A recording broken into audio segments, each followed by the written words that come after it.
ProWrestlingSheet.com.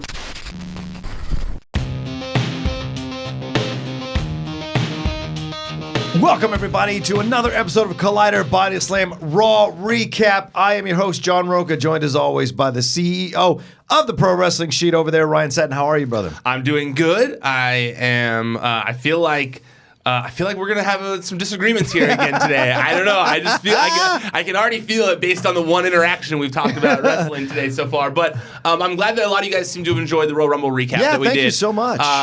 Because there was some stuff that Rocha and I didn't agree on there. I loved reading all the comments. There were some funny ones in there. One person said I read it to you out loud. There's some good comments in there. I recommend checking them out. There's some funny ones.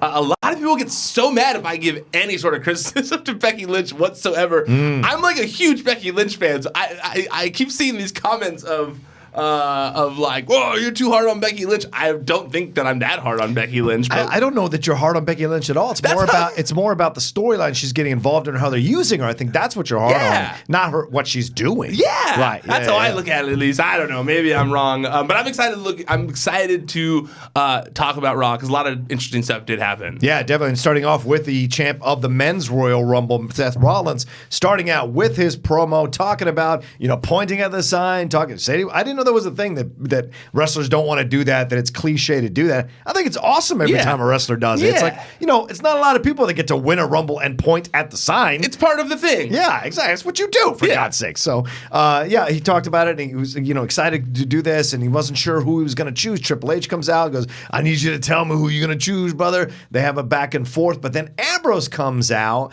and, it's funny to talk about this in retrospect, having read your article that was on the Pro Wrestling Sheet about Dean Ambrose leaving after WrestleMania, leaving WWE after WrestleMania. He comes in, that was a really funny promo, good promo, hardcore promo, talking about he has to ask his father-in-law if he should set the match up. All of that was really, and then talking about him and Rollins were together. It was pointed, but it was a bit all over the place as well. And then the match happened and blah, blah, blah. But, what did you think about all of this to start? First the promos and shit back and forth. So first the promo before Dean came out. Yeah. I mentioned during the Royal Rumble recap that I'm not the biggest Seth Rollins fan. Right. And we don't know what your problem is. A lot of us fans, but okay. I'll tell you off camera. No, I'm just, I'll be honest though.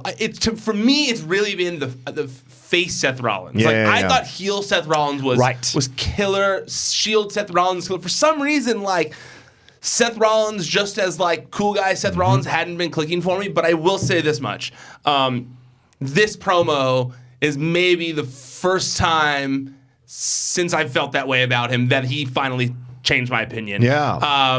The emotion you could see in his face was so real that it made me a fan again. It made me you could see how important it was to him, how much he loves wrestling, and that's not every wrestler. I love Braun Strowman. I think Braun Strowman's a great wrestler, but I mean, you've seen the pictures of Seth Rollins as a child with his wall covered in wrestling posters. I mean, Seth Rollins wrestled as soon as he could, has continued to do it, and lives and breathes professional wrestling. Yep. So I do think that, because attitude-wise, I didn't always necessarily believe that he was a good guy, but this right here was the first time where I was okay, I get it. Babyface Seth Rollins, he's literally crying over winning the Royal Rumble because that's how much it means to him. That's something I can get behind. Yeah. So I really liked that. I liked, Triple H coming into the ring, I sometimes get annoyed when, much like Dean Ambrose, I get annoyed when they just when they're ignoring history. You know? So when Triple H comes out and he's praising Seth Rollins, and Seth Rollins is getting a giggly, like a little twinkle in his eye because of it, I think to myself, well, you hate each other. Why are you getting a little smirk because Triple H is saying something good about you? You guys hate each other, So that bothered me a little bit, and I also don't understand why he had to pick tonight or last night or whatever. But that being said, it was a good segment. I like you said, the Dean Ambrose stuff in lieu of what has happened, of what has come out since. It's interesting to rewatch that segment again and think to yourself, well, like him calling Triple H Chuckles and stuff like that. You go oh, maybe he just really doesn't give a crap right now. And it kind of shows sometimes it's weird. There was like at TMZ when I was there, it was like if you wanted to be on TV, they didn't necessarily want to use you on TV. But the ones who didn't want to be on TV, they like using because it comes across as like you don't want to. You're not trying to be on TV. Yeah. Like you're just a regular person talking. And you're not hunting. You're not hunting. And I think Dean Ambrose is the same way. Like I kind of felt this vibe of like he didn't really give a crap. Yeah. And it was him at his best not caring because it was like interesting. It didn't feel like forced or anything like that. The match itself, it was good. Yeah. Good match. Yeah. I mean, good match. They don't have bad matches. Yeah. It seemed like they were kind of putting an end to Rollins and Dean Ambrose feud, though, right? Yeah. It seems like this is wrapping everything up and having him after the break start to talk about what he was going to talk about, a la Batista. It felt very similar to Batista sitting in that chair, talking about how he's done. Remember the first time he left, he had that kind of emotional promo. They didn't even let him get a sentence out, and Nia came out. And I don't know if that's scripted that way or not. I wonder if maybe this was Triple H going, "Oh, call me Chuckles? Here, how about this?" And Nia comes out, faces him, and then, of course, Nia punches him out of the ring and stuff. So we'll see. This is an interesting situation as it goes along. If they're just going to, like you wrote in your article, if they're just going to write Dean out of the storylines, or if they're going to give Dean one last go-around at WrestleMania, because wouldn't it be fun to have him and Alistair have some kind of thing if you're not going to use Alistair that powerfully in the NXT TakeOver version that they're going to do at WrestleMania weekend as well. Alistair and Ambrose would be a fun-ass match. I feel like looking at wrestling history, you don't give someone you don't put someone in a high-profile position on the way out, right? I feel like they wouldn't do that. Even if you're putting someone over, I feel like Wade Barrett, for example, like he just kind of like they wrote him out of storylines one day. Like he said he wasn't going to re-sign. They tried. He said no, and then they were like, okay, and they wrote him out of storylines, and then eventually months later he was gone. Granted, Ambrose is a former WWE champion, so it's a little different. He's very heavily ingrained in the things that they have going on. So I don't know. Like, I would guess that they'd probably keep using him. Yeah. I also wouldn't be surprised to see him re-sign, to be completely honest with you. Yeah. I as much as he might be frustrated, I feel like right now we're going to see a lot of this. I feel like anyone whose contract is coming up is going to use it as a bargaining chip. It's going to be like, hey, there's another company over there. Right. They're giving out contracts. I could see this being a negotiation thing. I don't know that. Yeah. I honestly, Dean Ambrose is a very to himself kind of guy, so it's hard getting info on this. Right. But it wouldn't surprise me to see him maybe resign. Yeah. Even though I know what I reported and what has been said, I just professional wrestling. Yeah. You know? Yeah, agreed. Did you like the Nia Jax Dean Ambrose thing? I did like the Nia Jax because I like that they're moving Nia into going back and forth with the male wrestlers. I'm enjoying it. I know some people had issues with it at Rumble, but I got no problem with this. Nia can hold her own. Nia's tough as nails. Nia's strong and big as hell. And so, what are you going to do? Why not? It's believable to me. If they had Alexa going against one of these guys, then I would have a problem with that because that doesn't seem believable to my eyes. Not that she couldn't do it, not that, all that kind of stuff. I'm not trying to be, God, Rocha. Yeah, I know, right? I'm not trying to be that. I'm just saying it's got to look believable. And this isn't a Finn Balor, Lesnar, I'm McMahon situation. It's more like, okay, can she handle herself in the ring? Yes, of course we know that. Is she strong? Well, yes, we know that. So let her go toe to toe. And so there's not a problem with some of these wrestlers doing intergender stuff crossing over. I think it's great. So, Nia Jax continuing on with this kind of intergender thing makes me think they are going to have an intergender match at WrestleMania with Nia Jax, right? Yeah. It seems like that's got to be where they're going with Yeah, I this. hope so. I'm down with it. I mean, it makes sense. In the legacy of China, Beth Phoenix, and now Nia, this makes sense to me. They do it every once in a while. Bubble up. It takes a certain kind of wrestler to cross over and do that. And when they do, it can work out. And so I think it can work out in this way with Nia, definitely. Yeah, interesting enough. Well, I'll bring it up when we get there. Okay. I'll bring it up when we get there. Well, we had that led into the tag team match with, speaking of Alexa and Nia, they were actually on opposite sides on this. I was surprised by this. Nia and Tamina taking on Alexa and Mickie James. Who are back to being friends again randomly. Yeah. Mickie James looked good in the Royal Rumble, by the way. We didn't give her, I don't think any of us said anything. She did a really good job in that Rumble, man. I mean, for a woman who's had, 3 babies, talk about mamas coming coming back. That woman's been doing it for years, being a mama for a while. Yeah, so. Mickey James killer. Yeah, I bet she has smirks on her face when she hears the new mamas talk about coming back to wrestling. She's like, yeah, I've been doing it for a while. But I thought it was a good match for what it was. The Bruisers won, so now we have this like dangerous team in the Elimination Chamber for women's tag team match. That was all right. It was good overall.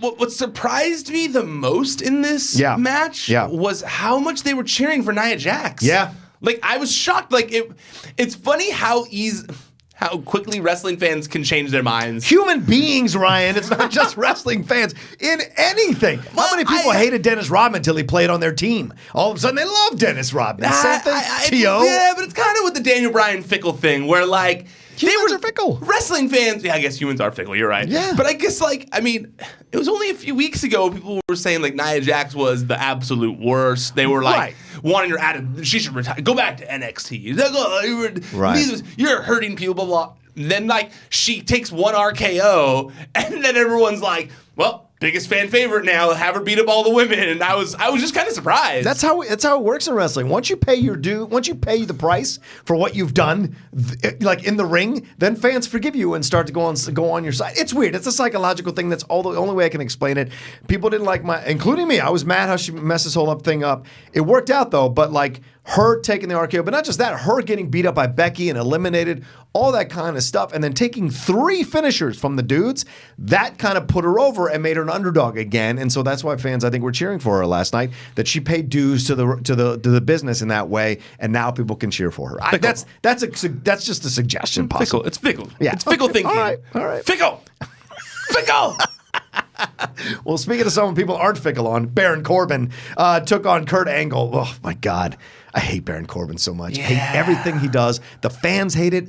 I don't know what information he has on the McMahons. I don't know what the situation is here. I don't know if he's blood related to them somehow. They found out. It's because It's of a how hated he is. situation. No, but like, listen. The reason is because of how much you hate him. I mean, everyone seems to hate him now. He's got real heat. Yeah, but heat in that like go away. Yeah, go away heat is different than heat. I want to see you heat. To be fair though, there's not a lot that have heat. And I want to see you heat either, so it's like they got to have some people with heat that are involved, right? I compare it to what? Piper heat versus, I don't know, somebody else heat that's like a Corbin heat. There's Piper heat and Corbin heat. I think that's the thing. People would love to hate Piper. He was the best. Yeah. I mean, they definitely don't love to hate Baron Corbin. They just hate him. Yeah. Period. And this makes no sense because, like, Angle, why do you put Angle in this situation? He was supposed to fight Corbin months ago. McIntyre took his spot and kicked the crap out of him. So then Corbin fights here and then kicks the crap out of Angle. I don't see what they're doing with Kurt here. And Kurt was eliminated so quickly at the Men's Royal Rumble. I don't understand. I didn't even see him get eliminated. 2 people and he was eliminated. I looking down and then I was like, wait, where's Kurt Angle? Yeah. Like, and then I had to like text my friends like, did Kurt Angle get eliminated? They're like, yeah, he did. And I was like, what? After 2 or 3 entrants. And I saw Nakamura kick him out or whatever. I had to go back and find it or whatever. Yeah. But I also don't understand what the storyline is with Kurt Angle. Yeah. I thought they were going to kind of like old man Logan kind of vibe, like I was saying before. Yeah. But now they're still having him lose again. They've also made the Angle Slam seem not that dead, powerful. like not that powerful. Yeah. I was watching this last night thinking like, where are they going with this? Like is it gonna equal like Jason Jordan coming back somehow, or like? Honestly, I haven't been able to figure it out in my head. I really, really, really don't understand where they're going with it either. Because granted, they kind of planted a little bit of a seed on commentary during the match. Yeah. They said that he's got a family to feed, and that because he's not the GM, he's being forced to have to go back into the ring. Yeah. So I think that's where they're going with it. Like, it's sad. Yeah. Like, they want Angle to be a sympathetic, like this is a thing he's being forced to do because he needs to eat because he's like, he needs money, like type of thing. Like Muhammad Ali at the end, you're like, oh, come on, stop. I think that's what they want you to go for. So maybe Jason comes in. To build up to one big final moment and then he's done. Well, then I need promos in the back with him going like, I don't, like, begging. He did kind of have that last night. He had that quick one before his match. You're right. And was just kind of like sad during it, when they brought Drew McIntyre. So I think that's maybe where they're going with it. Okay. But I also don't. Then I want to see a longer one, I guess. I also feel like they need to sell it better. because like I don't think it's getting across fully. I agree. And I also don't like they did this twice in this episode. They did it here, and they did it with the Major Brothers or Edgeheads or whatever you want to call them. They like played this video package about like, look at all the times they won the tag titles, and look at all of this, and look at all that, and they had a win and they just lost real quick. Yeah. And it was like, why'd you just build them up if you were just gonna have them lose? Yeah. What is the point of that? Like, you're building someone up just to kick them back down. Right, and to me, that's not necessarily a compelling thing to watch on television. I agree. I get it when you're building a story from point A to point B. You have to have downfalls of characters, and they have to dig their way out of the bottom. But I just don't think they're showing it. They're not showing it well enough. It just looks like people are getting jobbed out. Yeah, I agree with that completely. And in the long run, what are you leading towards if you're not layering this thing with a compelling storyline or compelling promos that show you a situation with these people going, what's going to happen with them emotionally as they go on this journey, taking the hits. So we got to get to that. Yes. All right, Finn comes out. I know we're not going to cover all the promos that are in the back, all that kind of stuff. We only have an hour to do a 3-hour show. Is it one we missed? Yeah, no. I'm just saying sometimes people call us out on certain things we miss in terms Sometimes of we promos. miss them, Yeah, I mean, like, it's a 3-hour show. We only have an hour to talk about it. So. I did enjoy Otis, though, while Finn was walking in the backstage saying hi to everyone, like all sad, and Otis was just standing there doing like his Otis thing in the corner. I loved it so much. Well, Finn came out and was talking to the WWE. He was talking to the fans and talking about how, hey, I went to toe-to-toe with Lesnar. It wasn't easy. I lost, blah, blah, blah. And then Lio Rush and Bobby Lashley, the Almighty, come out and interrupt him. And I kind of like this back and forth. Each one got their shots in. Leo saying like it was ridiculous to think you could take on Lesnar and you could take on Lashley. And then he goes, wait, the guy who lasted 19 seconds in the Royal Rumble, that was a great shot. And then the beatdown. But, okay, what are we doing here? Are we legitimizing Lashley or are we legitimizing Balor? Because it doesn't help Balor to step down from a title match to fight Lashley. Even no matter how big Lashley is, it doesn't help him. It helps Lashley to beat Balor to move up. So I don't know. After all this promotion with Finn having a shot at Lesnar, are they tumbling him back down again? Kind of felt that way. Right? I mean, granted, like there's only one other title on the show, so I guess like in their eyes, they're seeing it as like, well, Seth was dealing with Lashley. Now Seth's going to be dealing with Brock, so they just switch them, Yeah. But I did like it. I mean, what else are they going to do with Finn? That's the thing. I mean, I said it before the match. I mean, obviously there was like they were kind of setting him up to go backwards. I mean, I especially with that post-match beatdown. Like they had the beatdown, and now it's this. It's like. I mean, yeah, an Intercontinental title run would be cool for Finn, but he's already fought for that title many times. Do you think a successful Intercontinental title run for Finn could help rebuild him a little bit? It could, but similar to how it did for Seth. But then you squash Lashley. You push Lashley all the way back down. You spent all this time building Lashley back up with the mistakes, the bad feuds he had when he came back, and you got it right. Lio Rush helped. Now you put the strap on him. What are you going to do with him if you use him to give Balor a run?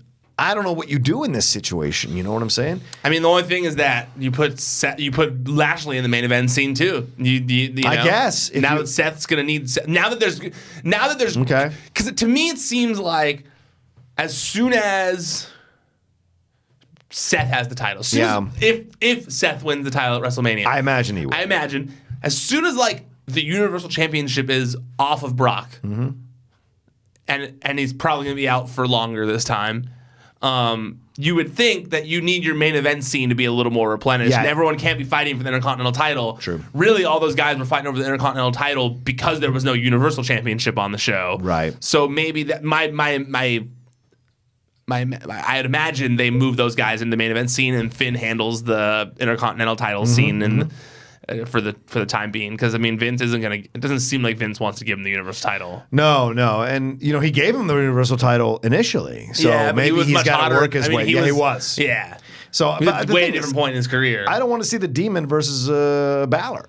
Versus Lashley. That's why you can pull the Demon out. Someone mentioned that they were glad the Demon didn't come out for the Lesnar match because they felt, if Lesnar destroys the Demon, then the Demon's mystique is pretty much gone. I kind of agree with that. Yeah, it makes sense. I thought that I wanted to see the Demon there, but I also agree with that. That it would have, if they had that same match with the Demon, it would have kind of ruined that a little bit. I think. Yeah. All right. Well, we'll see. I mean, maybe Balor versus Lashley for the title Elimination Chamber, possibly. I don't know. I mean, I see a lot of people that are of that. I see a lot of the speculation that maybe Brock's going to be in the Elimination Chamber, right? Which maybe then Lashley and Finn will both be in the Elimination Chamber. Okay. And we can finally get, before Brock's gone, some sort of Lashley versus Brock encounter. Yeah. I see a lot of people speculating and think that Finn's going to win the title in the Elimination Chamber, not by pinning. But somehow winning the title in the Elimination Chamber, and we get Finn versus Seth at WrestleMania. Oh. You don't like that? I don't like that. I don't either. I keep saying, and then some people. That's the speculation thing I keep seeing from I know James kept saying that he thinks that's going to happen to me and a few other people, where they think that Finn might win in the Elimination Chamber. We get Finn versus Seth at WrestleMania, and that Braun causes Brock to lose the title as kind of like a payback, and then we get Braun versus Brock at WrestleMania, no title. You don't like that? Right now, at this point, with the way everything's been laid out, no. If stuff happens over the next few weeks in Elimination Chamber, stuff starts to open up and move in a certain direction, and I like the way it's going, then yes, I will say yes. But right now, I don't like that idea.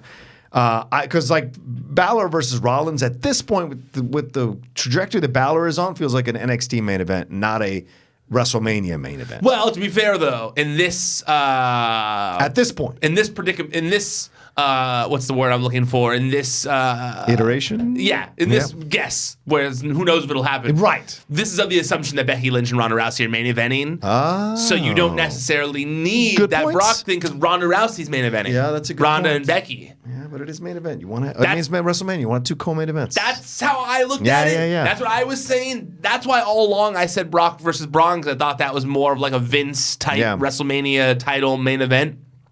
I don't think after what we're going to get to at the end of the show that's lined up that way. I think Lesnar and Rollins looks exciting as shit. I agree. WrestleMania. You could if Balor ends up doing something, or you make it a triple threat. Rollins, Balor, and Lesnar is possible, but I don't know. I would like that. I think that they're still going to try and make the women's match a main event, even though we're about to get to what happened. I something in me says that no, the women's going to be the main event. No, that I think it's going to be triple threat. I think they're still going to try and make it a triple threat. The Charlotte stuff. I think so. All right, we'll see. I don't know that, but that's just my hunch. Okay. Speaking of 4 people that are not going to be at WrestleMania, probably Kurt Hawkins and Zack Ryder took on the Revival. I don't understand any of the point of this. I really don't. I mean, what's the point of building up these guys coming back together only to lose to the Revival? That was the only thing. I was a big fan of bringing them back, putting them back together, explaining who they are to other people who since they have had different iterations of their character, being no, Zack Ryder and Kurt Hawkins, that's the Major Brothers, that's the Edgeheads. You've known them for 10 years. You showed me that they won the titles 11 years ago. I was very confused as to why then they were up against the Revival, who you're starting to give a little push to because of everything that's going on with them. Yeah. And then you just had them lose. I don't know who gains from that. Yeah. The Revival don't gain from that because they beat Kurt Hawkins, who's been on a losing streak. Right. The Major Brothers don't gain anything from that because they lost. Yeah. I just don't get it. I mean, I get that Kurt Hawkins was losing anyways, right. But I don't know. I don't understand creatively how this is a good story. It does nothing for the Revival either. Yeah. It's an expected win, so it That's does what I'm nothing. saying, yeah. He's already, Kurt Hawkins is on a losing streak, so it's not like beating Kurt Hawkins is an accolade for anybody. I think if you're going to bring these 2 guys together and have them come back and try to be fan favorites, then I think you should have put them in against the B team and have them have the B team lose to 100%. them, because then you can say we beat the champions, the former champions or whatever, and now we've got some confidence in Kurt Hawkins, and you turn the storyline that Kurt Hawkins now starts to feel confident, starts to blah blah blah, and starts to win, so that down the road when he pulls that critical mistake from him feeling cocky and confident, it could lead to a breakup between the guys. That's the more logical storyline. And also, like, I get they want to establish the Kurt Hawkins, the loser of the team, right? That's like what I felt like was the point of last night. Yeah. But like, we already know that. Yeah. So like, we knew Kurt Hawkins was the loser. Then Zach came out to save him. Yeah. Then you played a hype video hyping them up.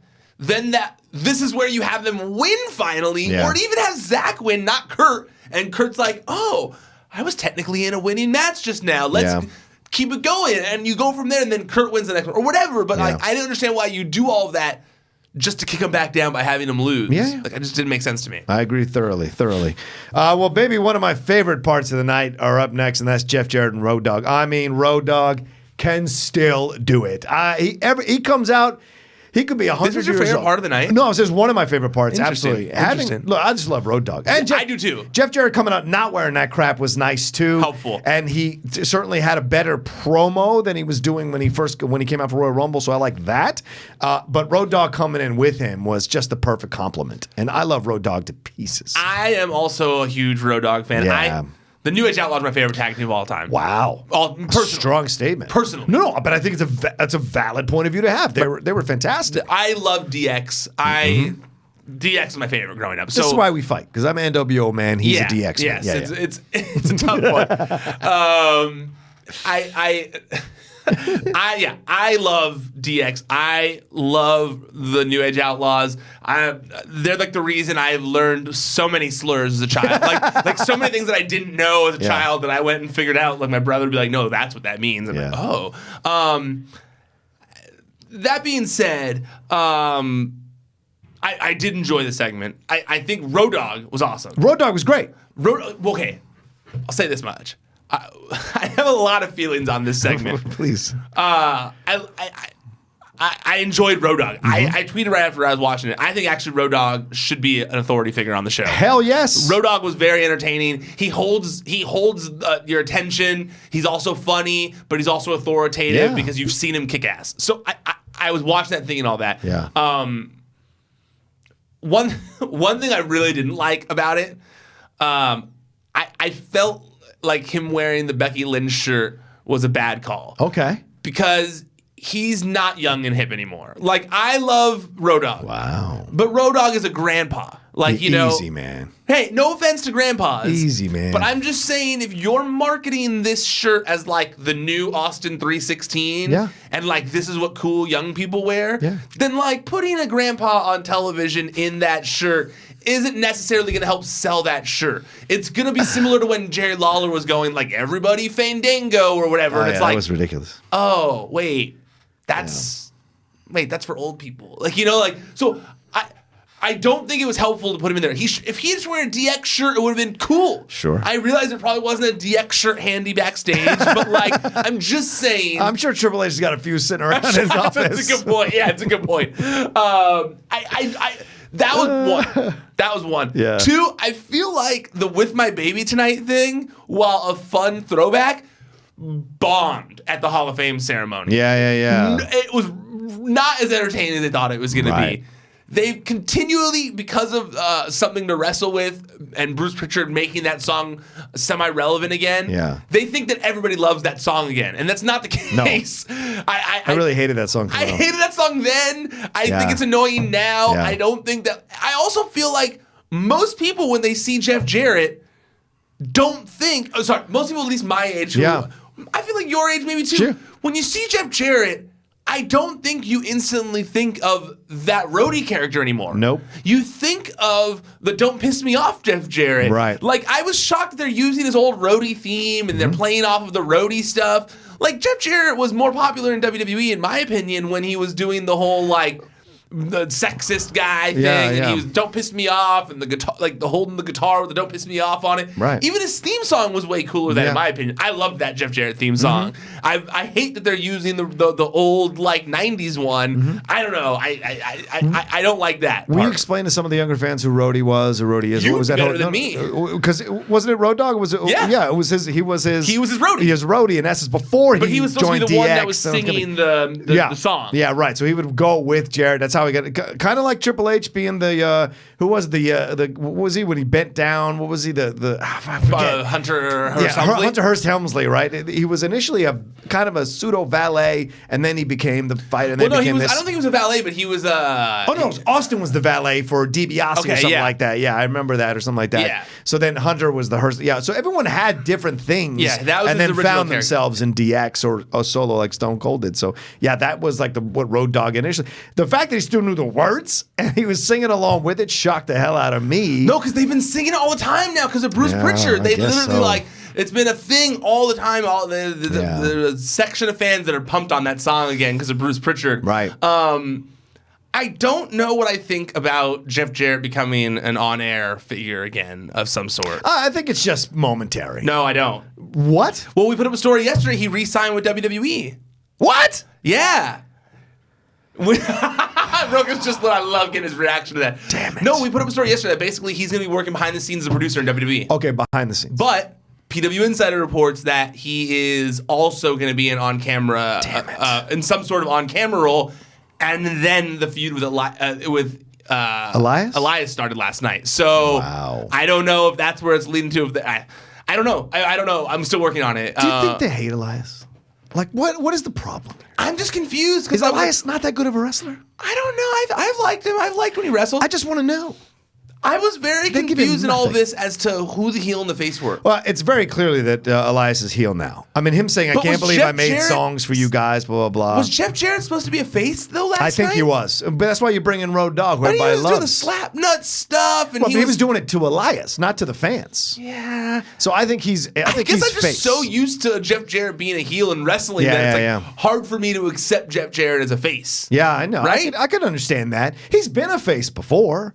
Like when he fought Hogan for that title, that infamous Vince Russo situation, he was a face going into that match against Hogan. Quasi-face. So, yeah, but he was more of a tweener than a face. Right, but he'll never be a full face. No one likes Jeff enough to be a full face. That's why I was so confused last night. Like I understood it in TNA because he was like the founder of TNA when he could do it, but like you can't really do that. You can't pull that card anymore.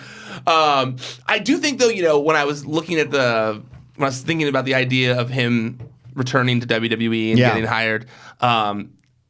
As much as Jeff Jarrett is the definition of never say never in wrestling, because that is crazy that Jeff Jarrett went and started another company that is still around, that has now lasted longer than WCW, and WWE has cherry-picked a ton of their talent that are in popular positions right now. It's crazy that he's back in the company fold as a producer in WWE after holding up Vince for money, after all these things, that Jeff Jarrett is going to be producing WWE television again. Not even again. He's going to be producing WWE television. Yeah. That's crazy to me. Well, I think people who create something respect other people who go off and create something and are successful at like it. Like a Bischoff and Bischoff you brought in. Bringing Bischoff in. I think with Bischoff, I think they treated him more like a bitch the whole time he was there. True. And that's Vince is getting his revenge. But with Jeff, Jeff's never been a guy to get pushed around. And never. Jeff has always found a way to land on his feet, and he's always convinced enough people to invest in him or invest in his product or invest in his companies. He's always had that ability. And that's why I may hate Jeff Jarrett as a character, or even a little bit as a person, but even a little bit as a person. Yeah, but he's a successful guy, and you can't argue that. He's done a lot with a little, and you got to give him all the props in the world. So I think guys like Vince, they may get pissed off at guys like this, but then eventually they realize, well, I had done the same thing. And I can respect that. And so if you want to come work for me, then I can use what you've learned out there on your own, bring it in here, and maybe we can create some content or whatever. Similar like guys like Paul Heyman and Dusty Rhodes Paul and Heyman, stuff like Dusty, that. Exactly. I agree with you. I also think that Jeff, you can't deny, no matter what you want to say about Jeff Jarrett, you can't deny the guy's got an eye for talent. Hell no. Like that guy, brought AJ Styles, Samoa Joe, and that Bobby might be another Roode, reason too. Eric Young, all these guys to the forefront. And look at he might have had issues the last time he ran TNA or Impact or whatever. Right. But I think that if there's one thing, it's that you can't deny that he has an eye for professional wrestling, and talent. So and 9 lives. He finds got 25 a way. lives. Yeah, 25 lives. He finds a way, no matter how low he is, to get back on. It's incredible, man. absolutely incredible. The fact that he's on WWE in 2019 is mind-blowing. It's literally, like I said, it's literally the definition of like when people say never in wrestling, he is that. Absolutely. He is that 100. I can't think of anyone who's a better definition of that. He always manages to land on his feet. Yeah. I mean, you'll think, oh, well, Jeff Jarrett's not recovering from that. He got fired from being president of the company and went to rehab. He found it. Oh, wait, never mind. They just brought him into the Hall of Fame. Oh, never mind. Now he's a backstage producer. I mean, granted, there's a long year and a half gap between there or whatever, but like, kudos to that guy. Yeah. I mean, that guy is impressive businessman. But I am interested to see what they do here. I don't know if I'm necessarily interested in a feud between Jeff Jarrett and Elias. I'm not. Especially if it's roadie 1990 Jeff Jarrett. Like, I definitely don't care about that. Like, on a television screen. Especially when you're weeks ago said that the television product is terrible and that it sucks and we're going to make a change. That change is bringing in Jeff Jarrett on television as the new authority figure. In fact, last night, I was so mad last night while watching the show at one point during the Baron Corbin match. Yeah. I know we got to finish up soon, but during the Baron Corbin match, they said, I want to say it was Graves. He said something like, or maybe it was Cole, one of the two. He said something along the lines of like, well, the show, when Baron Corbin was, it wasn't Graves because he's friends with him, so Michael Cole. Yeah. When Baron Corbin was running the show, the ratings were at the worst they've ever been. It was all Baron Corbin's fault. And I was like, what? Is that really? Like, you know when you have a friend who lies? Right. And they lie so much they believe their own lies? I honestly wonder if they've believed their own lie of, like, they really, truly believe that Baron Corbin was the fucking reason. I don't think so. Do you think... I wonder that. I wouldn't be surprised because people who are successful convince themselves of anything that removes blame or fault for anything going wrong with them. But I would be surprised if they're that unaware because it wasn't Corbin booking the matches. But I could see them going like, well, the fans just hated Baron Corbin. So they didn't want to tune in. Well, why'd you keep booking matches then? Because Baron Corbin was a running thread throughout the whole show. Yeah. Now Baron Corbin's just one segment. Right. But they weren't tuned in because Baron Corbin was a thread throughout the entire show. Right. That's I honestly wonder if they believe that internally. If 6 months down the road, the ratings still haven't picked up, they'll blame Jeff Jarrett. Well, Rocha, I don't know if you recall, but since you brought up timelines, we are about 1 week away from yours. We are. Did you say 1 week or 2 weeks into February? The beginning of February. I said February, about 1 week away from your thing. Have you seen anything change? Not really that big. Okay, just not really. Sure. Microcosmic at most. You literally have to be looking for it. Yep. If you weren't like microscope trying to figure it out, you wouldn't see any difference. Yeah, and here's another thing. The Riot Squad taking on Natalya and Dana Brooke. What's the point of that? You knew the Riot Squad were going to win this thing. No surprise. I know it's good to put over Liv and put over Sarah Logan, but do you really think they're going to go for the belts and win the belts? No, they're not going to give it to them. But I don't know why you pair Natty with Brooke. That makes no damn sense at all. Natty's been on a run. Natty just finished 45 however damn minutes she was in the Rumble, and you put her with Dana, who's the female Kurt Hawkins. I'm like, why would you do that? Yeah, and I was confused when they said like, oh, well, Ember Moon is hurt, so she couldn't be her partner. And it was like, when were Ember Moon and Natalya partners? Yeah, right. I was like confused by that too. I was like, you didn't even need to mention that there. And wasn't this the new Dana who's got this new regimen, putting all these like, who was it, Beth or whoever it was, or who was saying that during the Women's Royal Rumble that she's got a whole new regimen and whole new training thing, and she got eliminated within 5 or 10. And then she also mentioned in that backstage promo to Natty that she was like, oh, I'm better than Ember and blah blah blah blah blah. It wasn't bad. Yeah, but it wasn't good either. Dana's in-ring work has never matched her out-of-ring work. True. Because Dana's she can cut a promo.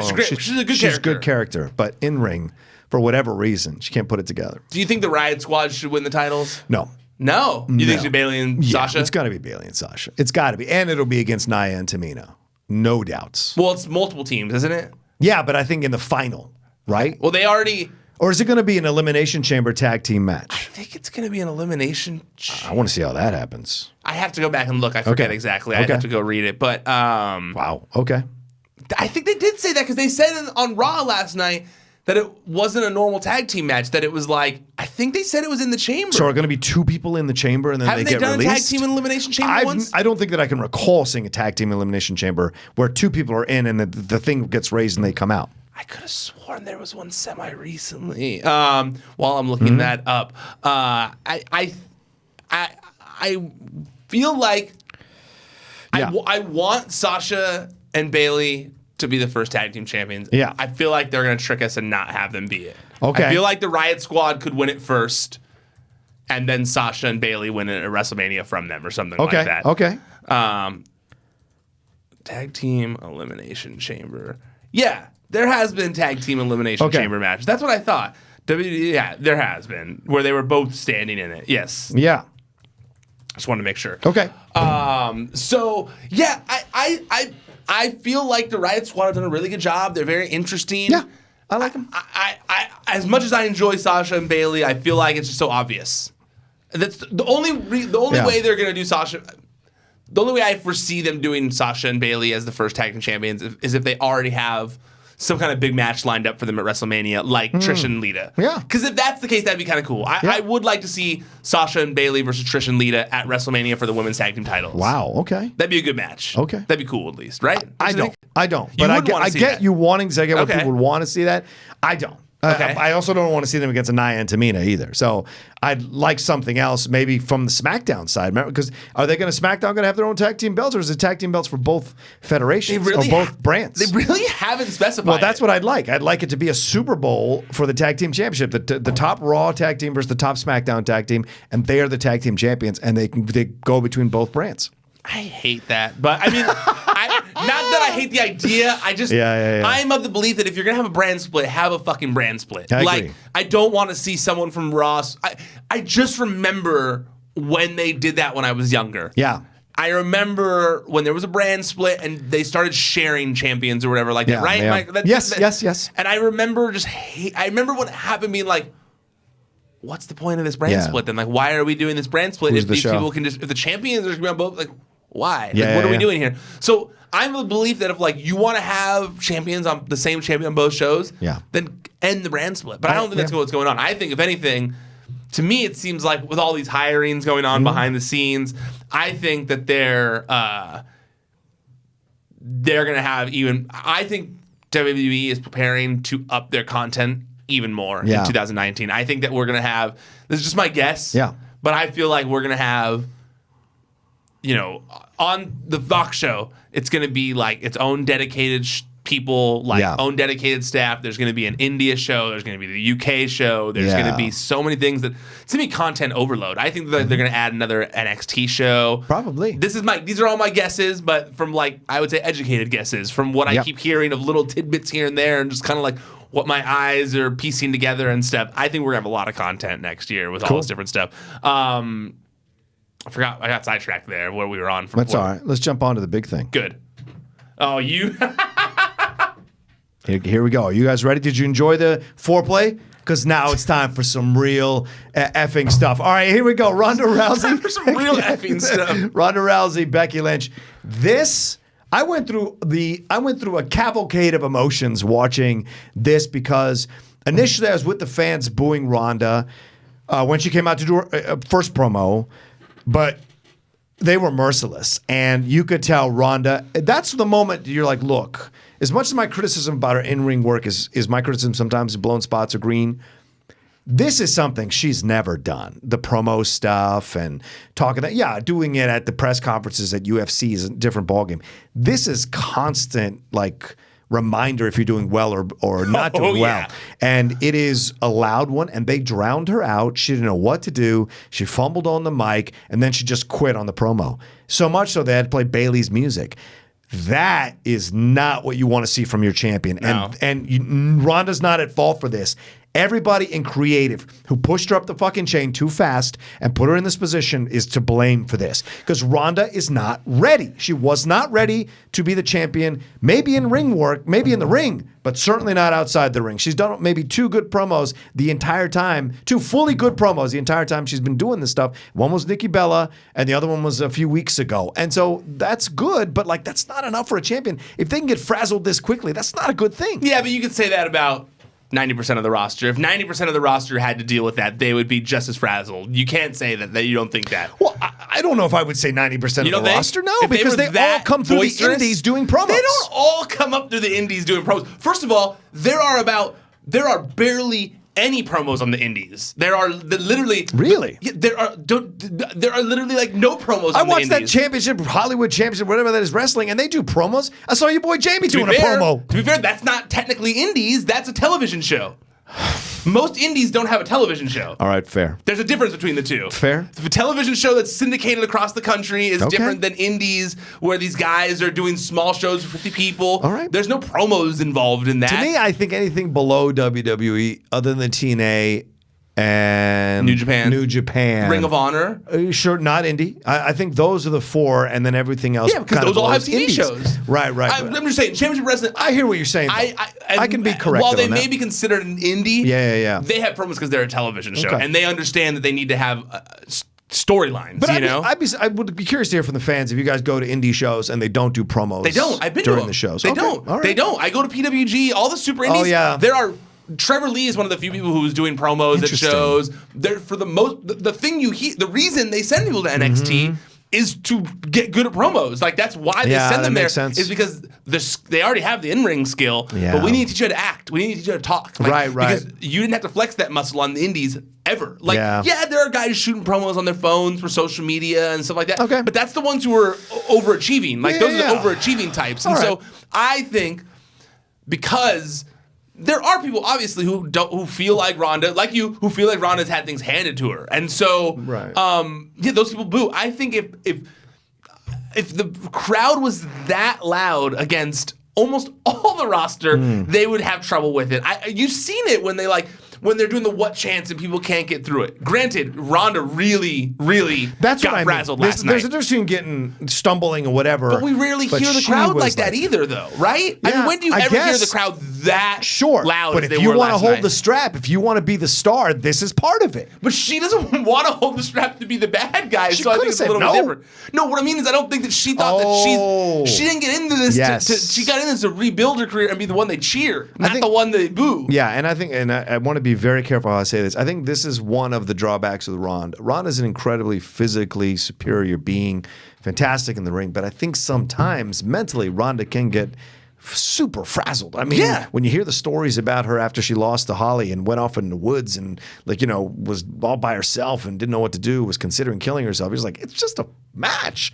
But like for her, it's like huge, And so that, I think that came to bear in this situation. And when you hear people talk about, but I also think it didn't help her to have those stories coming out that she's going to leave the WWC. No. Because people hate that. Fans hate that. Well, especially because it's only been a year since she came. Well, it's also the people like you who feel like she's had something handed to her. Right. I think that that notion was kind of pushed down by people like me. It was. Because it was like, no, look what she's doing. She's doing all these things. She's showing house shows. She's doing Raw. Yeah. She's not Brock Lesnar. And they were all waiting for that one moment to be like, aha, you were wrong, asshole. We were right. She only wants it for the money. She's only here to use us and leave. We've seen it happen 1,000,000 times. And they were all waiting. And so when that story came out, I do think you're right. Yeah. And I don't think it helped that story came out right as the Becky Lynch thing was resuming. Yeah, that's true. It was bad mixture of bad timing, but also kind of good timing because it's only good timing if WWE can stop being stubborn and just follow the wave. Yeah. Like if they could follow the wave, it would be such a good match. I just get concerned that they won't follow the wave. Ronda is the heel. It should be. Let her be the heel. I have said this whole time that I love Ronda Rousey as a character. She is making them money. She should be a face. I watched Raw last night. Yep. You can't watch Raw last night and think that the next time she's on TV, that's not going to be magnified. Yeah. And she has to play into that. She has to. She doesn't have to necessarily be a heel where she heals them, but she has to play into that. I mean, like, if they want to have, like, a memorable women's main event, all you have to do is open your ears. Yep. That crowd was rabid. They want Becky Lynch to beat Ronda Rousey. All you have to do is let them hate Ronda Rousey. Right. Let her play into it. She's already stumbling when they're booing anyways, so just don't have her talk a lot. Yeah. Let her do her thing. They're going to boo her anyways. Let them cheer for Becky Lynch, and let Becky Lynch and Ronda Rousey main event WrestleMania, and let Becky Lynch beat her. It would be a huge moment. Yep. Just don't let stubbornness get in the way. And I think it's great. Those are all great points, Ryan. And the two things that they need to focus on is if you're going to make this turn, Shayna, Jessamine, they're all already heels. They're already heels. So they should be the ones going like, they shouldn't have said that to you. There should be a whole separate promo with those girls coming up to talk to Ronda backstage somewhere. Maybe even Ronda shows up at SmackDown to fuck with Becky tomorrow night. Those girls show up. They talk to her. They say, those fans, they don't love you. They don't respect you. They never cared about you. We cared about. We've been your sister. We're sisters. We're the horsewomen. Yeah, what horsewomen. you talked about yesterday Yeah. on the Royal Rumble thing. We are the ones. And then Ronda comes out and bitches the fans out Agreed. and says the things she wants to say, Agreed. which is screw you. I came here. I was a I champ. am- I'm the exactly. best. What are you? You can't even pay your bills. I bet you spent all your money just to get here tonight. Do your kids even eat this week? Like you can destroy. Listen, as a heel in the Schmoedown, when in the past. Nothing is better than being a heel. Yeah. Nothing. It's so much fun. And if Ronda can lean into it, because Ronda already has heel tendencies as a face. Of course. Jesus Christ. She does, especially that ending of the promo with Becky when she was just like, I can kill you with my... Like, I've never seen anyone say that. Even Lesnar, who can literally do it. To hear that was insane. Now, Becky's promo was great. Becky's promo was fantastic. Yeah, that was the best Becky promo in a while. Oh, absolutely. They got her right back. They got her right back to where she needs to be. That was perfectly done. Yep. And then, but Ronda, I think Ronda went a little overboard saying I don't know if that's in the script at all, but I think Becky was a little shaken too afterwards when Ronda left because Becky was like doing that smile thing. Yeah, right. Sure. Yeah. And then inside you're like, oh my God, she could actually fucking kill me. Did you see what Becky said on Twitter about it? Yeah. What was she that? said, You shook no, I Ronnie? believe you're a killer, Ronnie. You were murdering that whole segment until the man bailed you out. Oh my God, has she no fear? Like, Ronda could snap at any moment. She's not always the most stable person. Yeah, I'm with you. I think that like it's so easy to get there. Yeah. I think that last night was great. Becky did a great job. One of the only things I was surprised about in this segment was the crowd being so loud did surprise me. They should have let Bayley. The way that the should have Bayley been done. match. Sure. I know we kind of breezed over the Bayley match. Well, who cares? No, I mean Bayley did a nice job, but It was a good match. It wasn't bad. It was a good match. I think that it would have been so awesome if when Ronda was shaking her hand or whatever, if she had shaken her hand like she was doing and then like had like a moment of clarity and pulled the hand back and just did the I four thought at she her was like gonna that, do it. and then Becky Lynch's music went off. The crowd would have ate that alive. Yep. And then I didn't see it until after the fact, but I saw videos on social media today from the crowd, and she did. They just didn't show it. Like so she didn't do it initially. She didn't do it right away. Okay. But when Becky's music goes off, and they cut to Becky, and she walks down, she's limping. When she gets to ringside, Bayley gives her one of these, and she gives it right back. Oh! And they didn't show it on TV. If you go back and you watch, when Becky's getting into the ring, they cut back to Becky, and you just see her kind of putting it down. But I went and watched the video on Twitter, and it's literally like when she gets close, Bayley goes like, and then Becky did it Becky's back. right back, and then she gets in the ring, and Bayley gets out. Good night. And I was like, why wouldn't they have shown that? Maybe it's too early in the build. That's what I think too. But it's a great. From what I saw moment. somewhere on Twitter, I forget where it was, but I saw someone say that I some report somewhere I saw it shared where it said that like the Four Horsewomen thing is kind of a little bit of them going into business for themselves a little bit because who knows when it's going to happen, but it's smart of them to do. Hell yeah. Yeah, it's very smart of them to do. Very interested to see where this goes because look at this point there's no if they don't let these two main event WrestleMania as just the two of them it's gonna be a disappointment. I've been saying this for months. Just I the agree two with of you. them. Yeah. It's not that I don't want that. I know. Of the belief on the other side. I do think though that I still think they're gonna try. I think they're gonna try and shoehorn her in there because there's like Charlotte should fight Asuka and be done with it. There's like I guess locally they played an advertisement for Fastlane where it said it was Becky versus Charlotte. Ooh. And I'm worried that it's gonna be like she's like I said, she's gonna say you weren't even in the match, you didn't earn that. Yeah. I was technically the last person in the match. And then Charlotte so they have beats the her. match, and then something happens where they both win somehow. Like where they're both in a submission move or they're both pinned. You know, one of those things where it's like a double pin they'll do. Becky's still going to WrestleMania. It would just be Charlotte beating Becky and then Charlotte going, I get the shot. But if she beats her before WrestleMania, it'd be just like the Tap Me Out thing. It'd be like, really? Yeah. I could see them doing a double pin. No, it's possible. Like, Yeah. Yeah. Or like Charlotte's doing the has to figure be a four cage. and she taps out while she's accidentally Right, pinning herself right. or something stupid like Yeah, that. it's certainly possible. Something convoluted.